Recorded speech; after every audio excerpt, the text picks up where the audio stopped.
On the far western coast of the continent, high atop a rocky promontory overlooking the Sunset Sea, sits Casterly Rock, ancestral seat of House Lannister.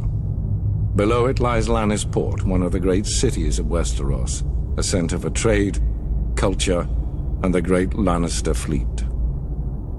There are a number of gold and silver mines in the Westerlands, making it the richest region in all of Westeros. One of the most productive mines lies beneath Casterly Rock itself, making House Lannister the wealthiest of all the noble houses. This allows House Lannister to finance many endeavors of other noble houses. Even the king himself has sought credit from Casterly Rock from time to time. We Lannisters claim our descent from the Andal invaders, and through the female bloodline, Lann the Clever.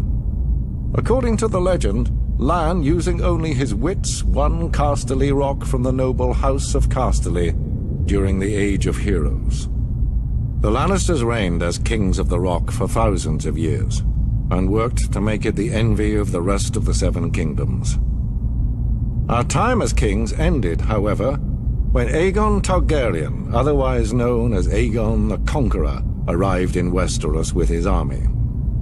The last king of the Rock, King Loren Lannister, joined forces with King Mern Gardener, the king of the Reach. Together, with 60,000 men, they met the Targaryen host in open battle.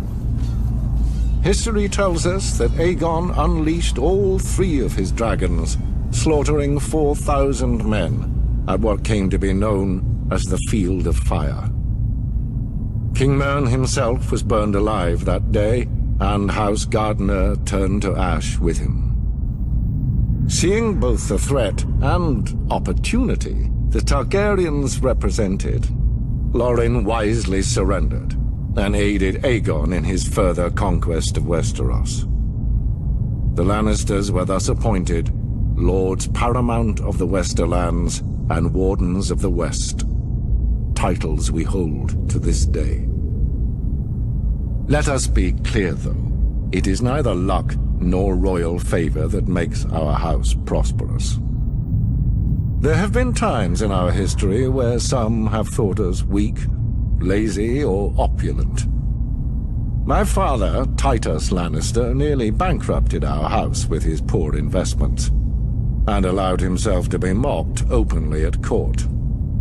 When our vassal, the Rains of Castamere, dared to rise up against the Lannisters, they learned how dangerous it can be to taunt a lion.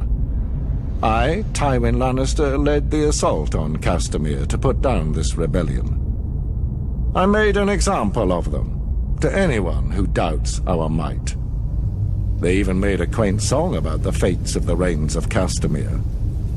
Sadly, there are no Rains left to hear it. Today, the Golden Lion of Lannister is rightly admired and feared throughout the Seven Kingdoms. Our words are, "Hear me roar." But there are other words that should be remembered when crossing a lion of Casterly Rock. A Lannister always pays his debts.